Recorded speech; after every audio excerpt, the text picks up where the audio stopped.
Katanya meninggal bukan gara-gara kekerasan, gara-gara alkohol. Ya nggak masuk akal lah. Orang jelas-jelas videonya juga jelas kok. Gitu. Bang, tapi ini karena ada kepentingan.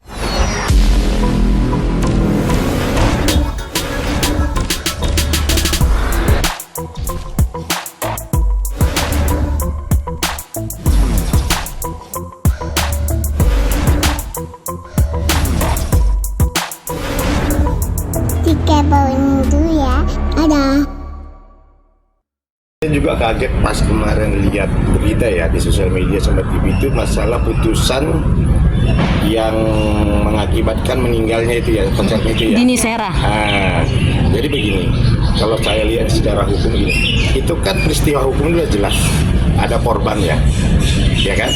Ada korban. Terus yang kedua, itu alasan hakimnya untuk membebaskan itu, yang pertama katanya alasan karena alkohol, mabuk ya. Nah, sedangkan jelas-jelas di video itu si cewek itu kan kalau nggak salah dilindes ya, Diseret. Diseret dilindes itu ya kan. Nah jadi putusan hakim itu menurut aku mencederai banyak hati masyarakat Indonesia gitu. Karena apa? Karena ini orang meninggal, masa ia dibebaskan. Nah besok-besok kalau misalnya ada lagi seperti itu akan dibebaskan lagi, ini negara ini ya kacau.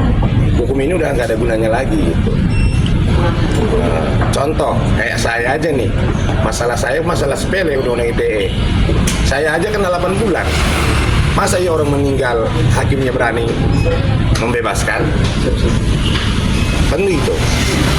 Berarti kan hakim ini menurut saya kurang belajar lagi nih walaupun udah senior. Gitu. Bang, melihat hukum Indonesia yang seperti ini gitu Bang. Kacau udah gak jelas. Hakim ini termasuk pelaku. Hakim ini termasuk melakukan perbuatan melawan hukum nggak sih Bang? Kalau itu kan nanti ada rananya ya. Itu kan ada yang dilaporin ke KY ya. Pokoknya mah KY kan. Nah, kan sudah dilaporin kan. Dan anggota DPR juga kemarin saya lihat kayak Ahmad Saroni dan yang lain kemarin kan protes keras kan. Ya ini hakim ini harus diproses kalau misalnya memang nanti secara etika ditemukan kesalahannya ya hakim ini harus diproses. Kalau memang nanti terbukti juga ada keteledoran dia dalam memutus ini, kalau ada muncul pidananya ya harus diproses secara hukum juga. Nggak boleh seperti itu karena ini apa? Karena ini akan menjadi hukum kita ini akan menjadi jelek. Tapi kira-kira hakim bisa nggak sih hakim ini menjadi tersangka? Banyak kok hakim jadi tersangka. Tapi kan ini prosesnya melalui etika dulu. Dan begitu. Bang, tapi Ketua PN sendiri memuji rekam jejak si hakim tersebut, katanya sangat bagus. Nah, itu kan katanya. Dengan dia akhirnya mengambil keputusan saat ini. Kalau katanya memang rekam jejaknya bagus ya sah aja. Tapi kan ini bukti faktanya seperti ini bisa membebaskan orang yang udah ibaratnya katanya meninggal bukan gara-gara kekerasan, gara-gara alkohol. Ya nggak masuk akal lah.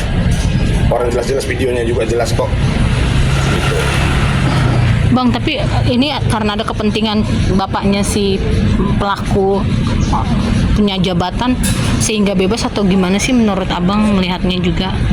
Kalau itu bisa jadi karena mungkin dia punya kekuasaan ya kan, bisa jadi. Nah tapi kan hukum kan di atas segalanya, tidak boleh main semena-mena, kan begitu. Semua kita ini kan sama di hadapan hukum, nggak boleh dibeda-bedain lah. Itu. Hakim mungkin diduga disogok. Nah makanya Pak, saya juga berharap KPK menyelidikilah kasus ini.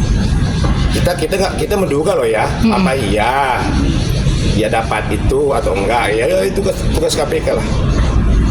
Gitu. Ini kan hakim ini sekarang udah dapat sanksi dari masyarakat ya, sanksi sosial dari masyarakat ya kan. Nah gitu loh. Intinya menurut saya hakim yang mengadilin ini menurut saya sangat-sangat kurang bijaksana dan tidak melihat materi hukumnya karena peristiwa hukumnya jelas dan ada korban. Tapi seharusnya kena pasal berapa sih Bang kalau misalnya ini Bang? Pasalnya, kalau itu katanya kan pasal 170 ya, apa namanya, penganiayaan berat ya, kalau nggak salah ya. Tapi mengakibatkan kematian kan. Ya, ancamannya kayaknya tinggi deh itu, kalau nggak salah. 20 tahunan ya bang? Apa? 15 tahun. Tapi ini kan jaksa langsung kasasi kan? Langsung dibebaskan. Enggak, maksud aku jaksanya langsung kasasi kan? Ya semoga ya masyarakat netizen Indonesia mengawal ini kasus ini sampai benar-benar nanti dikasasi nanti supaya bisa dihukum kembali. Gitu. Hakimnya perlu diperiksa, panitranya juga perlu diperiksa, harus diperiksa semua itu. Gitu. Dari orang tuanya sendiri bang, itu bisa terjerat hukumnya juga masih kalau saya kan mungkin Ketahuan netizen diduga menyogok terus menyandra. atau Kalau kita bicara masalah orang tuanya bisa ketahuan ya kalau memang terbukti nanti orang tuanya ikut terlibat untuk melakukan hal-hal yang ini ya bisa-bisa jadi aja. Kayak kasusnya Saiful Jamil. Banyak kan? Gitu. Yang penting sekarang adalah kasus ini mencederai hukum negara kita. Dari mana hakim itu kan ibaratnya perwakilan Tuhan di dunia ini kan, tapi hakimnya sendiri membebaskan orang yang udah jelas-jelas meninggal masa dibebaskan. Gitu. Pesan saya buat hakimnya ya, kalau sebagai hakim, sebagai perwakilan Tuhan ya, kalau memutus perkara itu yang benar lah. Gitu. Saya contohnya Undang-Undang ITE 8 bulan di penjara loh. Masa ya orang meninggal peristiwa hukumnya jadi jelas, masa dibebaskan, ada apa ini? Nggak jelas. Bang, no justice no viral, gimana menurut Ya abang? jelas benar. Memang harus diviralkan. Supaya apa? Supaya hakim-hakim juga nanti ke depannya lebih hati-hati dalam memeriksa perkara gitu loh. Jangan sembarangan. Gitu.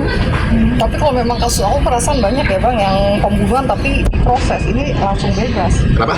Kasus yang membunuh karena hoax. Kemarin masa ini deh pak bang. Orang mabuk debat asal usul telur. Dulu apa yang dulu itu aja bisa penjara. Ini kan bebas gitu. Ya ini kan sebenarnya proses hukumnya udah. Begitu kejadian itu kan langsung ditahan.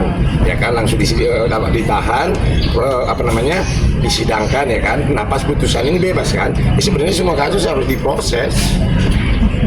Gitu. Tapi prosesnya itu pasti sidang ini kita kaget semua, masa iya orang meninggal bebas. Makanya saya dukung jaksa untuk melakukan kasasi. Tuntutannya tadi maunya berapa sih? 15. 15 ya? Tuntutannya ya. Ya kalau bisa nanti kasasinya diterima sama MA nanti ya putus aja 15 sekalian. Oke. Oke saya? Ya. Thank you.